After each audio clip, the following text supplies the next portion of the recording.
जय हिंद साथियों। कैसे हैं आप लोग? उम्मीद है कि अच्छे होंगे और अपनी तैयारी को नया आयाम दे रहे होंगे। तो दोस्तों, मैं आपका स्वागत करता हूं आपके ही चैनल RSJ एजुकेशन 91 में।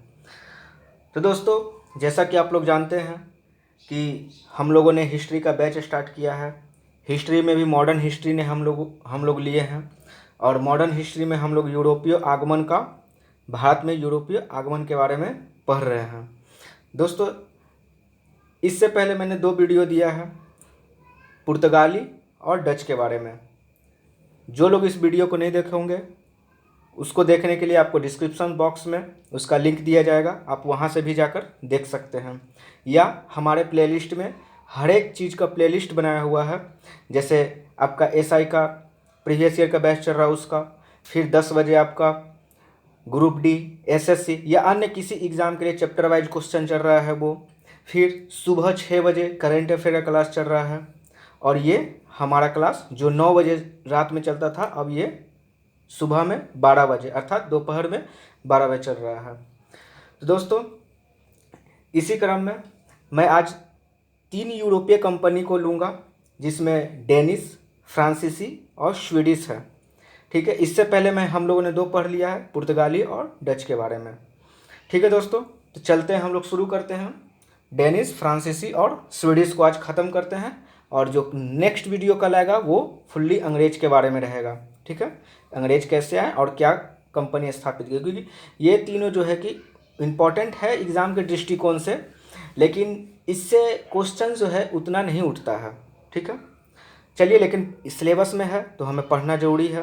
तो चलिए स्टार्ट करते हैं हम लोग डेनिश के बारे में। दोस्तों, तो जैसा कि आपको पता है कि पुर्तगाली जो है 1498 में आए थे।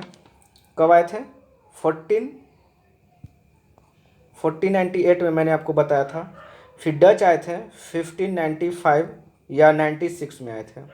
ठीक है, उसी तरह अंग्रेज जो आए थे 1599 में आए थे, या आप इसको 1600 बोल सकते हैं। ठीक है, अब डेनिश की बारी आती है, तो डेनिश 1660 में आते हैं, फ्रांसीसी 1668 और स्वीडिश सबसे लास्ट 1731 में।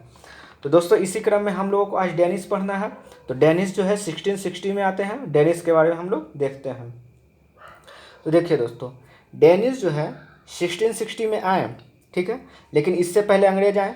ठीक है, वही चीज़ मैंने बताया। फिर इसके पहले डच आए 1598 में, और इससे पहले 1498 में पुर्तगाली आए। ठीक है, चलिए यहाँ तक तो आप समझ रहे होंगे। ठीक है, चलिए डेनिश के बारे में देख रहे हैं। 1660 ईस्वी में जो है कि डेनिश ईस्ट इंडिया कंपनी के गठन किया गया, अर्थात 1616 में डेनिश ईस्ट इंडिया कंपनी का गठन किया गया। अर्थात वो लोग आए 1616 में, उन लोगों का भारत में आगमन हुआ, और आते ही के साथ उन लोगों ने डेनिश ईस्ट इंडिया कंपनी की गठन कर दिया। ठीक है, फिर 1620 में इसने ट्रावनकोर जो केरल में पड़ता है उसमें अपनी पहली फैक्ट्री स्थापित की। कहाँ पे? ट्रावनकोर में। तो यही सब जो छोटा पॉइंट है ना, एग्ज़ाम में आता है। एग्ज़ाम में आएगा कि डेनिश ने अपनी पहली फैक्ट्री कहाँ खोली थी, तो आपको याद रखना है ट्रावनकोर, जो कि केरल में पड़ता है। या तो ट्रावनकोर ना देके राज्य ही दे देगा, केरल, गुजरात, महाराष्ट्र, आपका आंध्र प्रदेश, ऐसे दे देगा, तो आपको केरल में टिक आउट करना है। ठीक है, चलिए, कब किया? 1620 में। ये इतना इम्पोर्टेंट है नहीं, इम्पोर्टेंट ये है कि कहाँ पे किया। ठीक है, चलिए, और इसने फिर दूसरी फैक्ट्री जो है 1776 ईस्वी में बंगाल के सलीमपुर में स्थापित किया।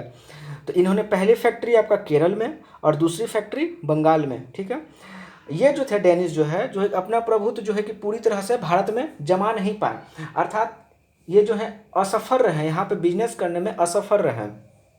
तो इन्होंने क्या किया कि 1845 ईस्वी में जो अपनी सारी संपत्ति थी, अर्थात अपनी जो किला बनवाया था, जो फैक्ट्री था, वो सब सारा कुछ बेच के वो भारत से वापस चले गए। और किससे बेचा? तो अंग्रेज से बेचा। ठीक है, अंग्रेज से ये अपनी सारी फैक्ट्री बेचकर ये अपने चले गए। ठीक है, भारत से चले गए। ठीक है, तो इनके बारे में इतना ही हम लोग को एग्ज़ाम में पढ़ना है। एग्ज़ाम के पॉइंट ऑफ व्यू से इतना काफ़ी है। ठीक है, किसी भी एग्ज़ाम के लिए, मैं एक एग्ज़ाम की बात नहीं कर रहा हूँ, किसी भी एग्ज़ाम के लिए इतना पॉइंट ऑफ व्यू काफ़ी है पढ़ने के लिए। ठीक है, चलिए, क्योंकि क्वेश्चन इससे बहुत ही कम आता है, आएगा भी तो मैं आपको बता दे रहा हूँ, आएगा भी तो यही चीज़ आएगा। सीधा पूछेगा कि पहला फैक्ट्री डचों की डेनिस की कहाँ थी, तो आपको केरल याद रखना है। दूसरी फैक्ट्री कहाँ थी, तो पश्चिम बंगाल याद रखना है। इससे ज़्यादा कुछ भी नहीं इसमें याद रखने की ज़रूरत है। चलिए अब हम लोग सेकंड में आते हैं। सेकंड क्या था हमारा, सेकंड था स्वीडिश, ठीक है। फ्रांसीसी के बारे में हम लोग पढ़ेंगे दोस्तों, लेकिन फ्रांसीसी का थोड़ा सा विस्तार किया हुआ है। फ्रांसीसीज ने बहुत कुछ यहाँ काम किए हैं, और क्या क्या अंग्रेज के साथ उसका विवाद हुआ था वो भी चीज़ को पढ़ना। तो फ्रांसीसी को हम लोग लास्ट में देखेंगे, उससे पहले हम लोग स्वीडिश को ख़त्म कर देते, क्योंकि स्वीडिश का भी कुछ खास रोल है नहीं भारत में, ठीक है।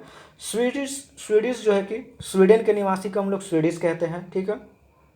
ये लोग 1731 में भारत आए, ठीक है। 1731 में भारत आए और इसी समय आते ही के साथ स्वीडिश ईस्ट कंपनी की स्थापना कर डाली, ठीक है, क्लियर। और ये भी जो है कि भारत में पूरी तरह से असफल रहे, मतलब किसी भी व्यापार को करते थे तो ये असफल रहते थे। इनका ज़्यादा व्यापार जो है कि चीन के साथ होता था, ठीक है। और चीन के क्रम में, इनका व्यापार होने के क्रम में जो है कि भारत की तरफ से रुझान कम हो गया, और भारत में जो है कि पहले से आपका पुर्तगाली हैं, अब जो पहले इनसे पहले आए हैं, फिर डेनिस हो गया, डच हो गया, फिर इससे पहले आपका ये इंग्लैंडियन जो कि अंग्रेज है वो लोग भी आए हुए हैं। तो ये जो है कि कहीं ना कहीं अपने आप को यहाँ कंफर्टेबल महसूस नहीं कर रहे थे स्वीडिश लोग, ठीक है। तो इन्होंने अपना व्यापार जो है कि चीन के साथ ज़्यादा करना उचित समझा, तो इसीलिए ये लोग चीन की तरफ मूव हो गए। भारत में ये पूरी तरह से असफल रहे। बस यहाँ से आपसे कोई क्वेश्चन नहीं पूछेगा, क्वेश्चन आएगा सीधा कंपनी के बारे में पूछेगा कि कब कंपनी स्थापित की, तो 1731 में। चलिए अब हम लोग सीधा फ्रांसीसी की तरफ आते हैं, और फ्रांसीसी में कुछ इंपॉर्टेंट पॉइंट है जिसको मैंने अंडरलाइन किया है, अर्थात मैंने इसको बोल्ड किया है, ठीक है। तो आप यहाँ से क्वेश्चन उठाया जा सकता है एग्जामिनर के द्वारा। तो देखते हैं फ्रांसीसी जो है, फ्रांसीसी के जो सम्राट हुए लुई 14 फ्रांसीसी के सम्राट हुए, और इसके मंत्री जो हैं कॉलवर्ड के प्रयास से जो है 1664 ईस्वी में फ्रेंच ईस्ट इंडिया कंपनी की स्थापना की गई, ठीक है, क्लियर। ये लोग 1664 में भारत आए थे, और ये जो कॉलवर्ड हैं इनके प्रयास से ही 1664 में ही फ्रेंच ईस्ट इंडिया कंपनी की स्थापना की गई, जिस कंपनी को हम लोग देश इंडेज ओरिएंटलेंस कहा जाता है, ठीक है। क्या बोलते हैं, देश इंडेज ओरिएंटलेस कहा जाता है, इसकी कंपनी का नाम है, ठीक है, ठीक है। यहाँ तक क्लियर है। कौन थे फ्रांस के सम्राट लुई 14, और इसके मतलब इनके मंत्री कौन थे, तो कॉलवर्ड इनके मंत्री थे। इन्हीं के प्रयास से भारत में जो है कि फ्रेंच ईस्ट इंडिया कंपनी की स्थापना की गई। कंपनी का नाम अगर पूछेगा तो कंपनी का नाम है आपका देश इंडेज ओरिएंटलेस कंपनी, ठीक है। चलिए 1647 में जो है कि फ्रांसीसी कौड़ी के नेतृत्व में एक भारतीय दल रवाना हुआ, ठीक है, क्लियर। 1647 में फ्रांसीसी कौड़ी के नेतृत्व में एक भारत में एक दल, मतलब एक समूह जो है कि रवाना किया गया कि आप लोग भारत जाइए। 1668 में जो है सबसे पहले फ्रांसीसी कौड़ी भारत पहुँचे। तो क्वेश्चन आता है यहाँ पे कि सबसे पहले भारत किसने पहुँचा था, तो फ्रांसीसी कौड़ी ने पहुँचा था, ठीक है, 1668 में, ठीक है। इस वर्ष अर्थात 1668 में अपनी पहली व्यापारिक कंपनी सूरत में स्थापित किया।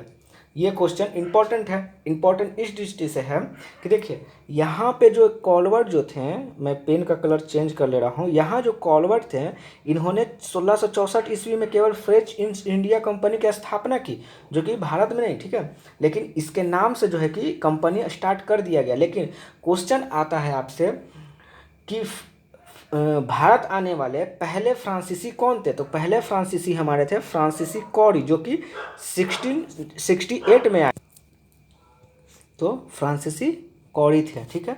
और इसने पहले फैक्ट्री कहाँ स्थापित की, तो सूरत में स्थापित की, ठीक है, क्लियर, यहाँ तक क्लियर। 1668 में अपनी पहले फैक्ट्री सूरत में स्थापित की, ठीक है। फ्रांसीसियों ने जो है कि गोलकुंडा के सुल्तान थे उससे एक अधिकार पत्र प्राप्त किया, ठीक है, मतलब एक अधिकार पत्र मांगा, एक शुभेच्छा मांगा कि मुझे अनुमति दीजिए। तो अनुमति लेकर इसने 1669 ईस्वी में मुछलीपट्टनम में दूसरी फैक्ट्री जो है कि स्थापित कर डाली। तो पहली फैक्ट्री फ्रांसीसी ने कहाँ की थी, सूरत में। फ्रांसीसी ने पहली फैक्ट्री सूरत में स्थापित की, लेकिन क्वेश्चन है अगर फ्रांसीसियों ने दूसरी फैक्ट्री कहाँ स्थापित की, तो मछलीपट्टनम, जहाँ कहाँ है मछलीपट्टनम, आंध्र प्रदेश में है। क्लियर। चलिए, अच्छा, तो ये जो फ्रांसीसी मार्टिन थे, देखिए वो फ्रांसीसी मार्टिन ये अलग हैं, और ये जो अलग थे फ्रांसीसी कौड़ी इनका नाम था। फ्रांसीसी कौड़ी जो है कि सबसे पहले भारत पहुंचे थे 1668 में, ठीक है, और इसने अपनी पहली फैक्ट्री सूरत में स्थापित की, दूसरी फैक्ट्री मछलीपट्टनम में। एक हुए फ्रांसीसी मार्टिन नाम के व्यक्ति, इन्होंने पांडिचेरी की स्थापना की, ठीक है, फ्रांसीसी मार्टिन पांडिचेरी की स्थापना की, ठीक है, जो कि आज हमारा एक आज हमारा एक यूनियन टेरिटरी के नाम से पांडिचेरी को हम लोग जानते हैं, जिसे अब पुदुचेरी कहते हैं, ठीक है। पांडिचेरी इन लोगों ने स्थापित की, लेकिन अब इसका आधुनिक नाम जो है पुदुचेरी है। तो किसने स्थापित किया था, तो फ्रांसीसी मार्टिन ने, ठीक है। इन लोगों ने, फ्रांसीसियों ने जो है कि शाइस्ता खां से 1674 ईस्वी में फ्रांसीसियों को गांव दिया, फ्रांसीसियों को गांव जो है कि शाइस्ता खां ने दिया, ठीक है। और इन लोगों ने, फ्रांसीसियों ने जो है कि यहाँ पे चंद्रनगर शहर बसाया, ठीक है। तो क्वेश्चन आता है, चंद्रनगर शहर किस यूरोपियन कंपनियों ने या फिर किस और यूरोपियन देशों ने बसाया, तो आपका ऑप्शन रहेगा डच रहेगा, डेनिश, अमेरिका या फ्रांसीसी। तो आपको फ्रांस में आंसर मानना है, ठीक है। चलिए, और ये किससे, कौन इसको ज़मीन दिया था, मतलब ज़मीन दिया, गांव दिया, कौन दिया, तो शाइस्ता खां दिया, जो कि बंगाल का नवाब था। चलिए, 1706 ईस्वी में फ्रांसीसी मार्टिन, जो कि पांडिचेरी के संस्थापक थे, मृत्यु के बाद जो है कि फ्रांसीसी बस्तियों और व्यापार के स्तर में कमी आने लगी, ठीक है। जो फ्रांसीसी मार्टिन जो थे हमारा पुडुचेरी की जो स्थापना किए थे, तो इनकी मृत्यु के बाद जो है कि यहाँ के व्यापारिक बस्तियों में जो है कि गिरावट आने शुरू हो गई, ठीक है, क्योंकि ये जो थे पांडिचेरी के संस्थापक भी थे, ठीक है, और ये इनका प्रभुत्व थोड़ा ज़्यादा था, ठीक है, भारत में इनका प्रभुत्व ज़्यादा था। तो इनकी मृत्यु जब हो गई तो इनका प्रभुत्व कम होता गया, और प्रभुत्व कम होने के कारण जो है कि इनके बस्तियों और व्यापार में जो है कि कमी आना शुरू हो, इनके व्यापार में जब कमी आने लगी तो इन लोगों ने जो है कि मतलब कि भारतीय मामलों में हस्तक्षेप करना शुरू कर दिया।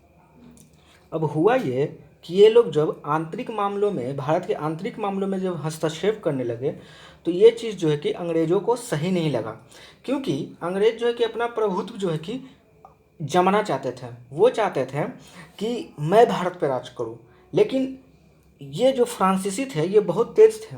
इन्होंने सोचा कि भारत के आंतरिक मामलों में जब हस्तक्षेप करेंगे, अर्थात भारत के जो नागरिक हैं उनको हम किसी तरह से बहला फुसला के जो है कि हम अपनी तरफ मिला लेंगे, तो मेरा जो है कि एक साम्राज्य बन जाएगा और मैं यहाँ पे राज कर पाऊँगा। लेकिन ये बात जब अंग्रेज़ों को पता चली तो उन्होंने जो है कि इसका विरोध किया, और विरोध करने के दरमियान जो है कि युद्ध हो गया। तो जो अंग्रेज और फ्रांसीसी के जो भी युद्ध होता है उससे हम लोग कर्नाटक के युद्ध से जानते हैं। चूँकि अंग्रेज जो है कि पहले भी युद्ध कर चुके थे तो उनको एक अच्छा एक्सपीरियंस था युद्ध करने का।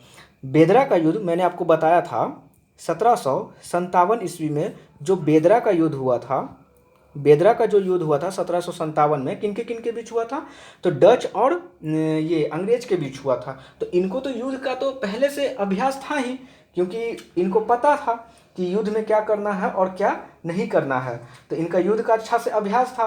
तो इन्होंने जो है कि इसका फ़ायदा उठाया और इन लोगों ने जो है कि फ्रांसीसी से युद्ध किया। तो इसी दरमियान जो है कि कर्नाटक का युद्ध हुआ, 3 कर्नाटक का युद्ध हुआ, ठीक है। अच्छा, इसमें जो सर्वाधिक लोकप्रिय गवर्नर था वो डुप्ले था, क्योंकि यही ऐसा एक गवर्नर था जो कि राजनीतिक हस्तक्षेप करने लगा था। भारतीय राजनीतिक हस्तक्षेप, मैंने आपको बताया ना, हस्तक्षेप करने लगा, ये देखिए हस्तक्षेप करने लगा। तो ये डुप्ले ही बहुत होशियार अपने आप को समझ रहा था कि हम बहुत होशियार हैं, लेकिन इसको ये नहीं पता था कि यहाँ अंग्रेज़ जो है कि पहले से, हमसे पहले भी आए हैं, पहले से आए हुए हैं और ये पहले युद्ध भी कर चुके हैं। तो इनको एक अच्छा खासा यहाँ का माहौल सब कुछ समझते हैं और ये अभी भी आए और ये सोच रहे हैं कि हम अपना प्रभुत्व जमा लें, लेकिन ऐसा हुआ नहीं। कर्नाटक का 3 युद्ध हुआ जो कि संधि के द्वारा तो खत्म हुआ युद्ध, लेकिन इसमें फ्रांसीसी की एक तरीका की हार हुई और फ्रांसीसी को जो है कि यहाँ से जाना पड़ा। तो उसमें जो कि निर्णायक युद्ध जो था, मतलब फ्रांसीसी और जो अंग्रेज के बीच युद्ध हुआ था, उसमें निर्णायक मतलब कि जो ये डिसाइड कर दिया कि अब अंग्रेज जो है कि यहाँ पे रहेंगे, तो वो युद्ध जो है 1760 का वांडीवास का युद्ध था। तो दोस्तों यहाँ पे ये तो ख़त्म हो चुका है, ये आपका डेनिश, फ्रांसीसी और स्वीडिश। लेकिन यहाँ पे मैं आपको कर्नाटक के युद्ध के बारे में भी विस्तार से बताऊंगा, ताकि आप किसी भी एग्जाम में बैठे तो आपसे कोई भी प्रश्न ना छूटे। तो कल का एक क्लास इसमें और लगेगा इसको कंप्लीट करने में, कर्नाटक का तीसरा युद्ध, सॉरी हाँ मतलब कर्नाटक का युद्ध जो कि 3 युद्ध हुआ था, उसको मैं विस्तार पूर्वक बताऊंगा। तब आपका जाकर ये जो है कि पुर्तगाली, डेनिश, डच, स्वीडिश और आपका फ्रांसीसी, ये जो है 5 जो है कि ये कंप्लीट हो जाएगा और अंग्रेज का फिर अलग से एक वीडियो आएगा। तो आप यहाँ तक पूरा रिवीजन कीजिएगा, ठीक है। और कल आपके लिए कर्नाटक का युद्ध आएगा, जिसको भी आप लोग देखिएगा।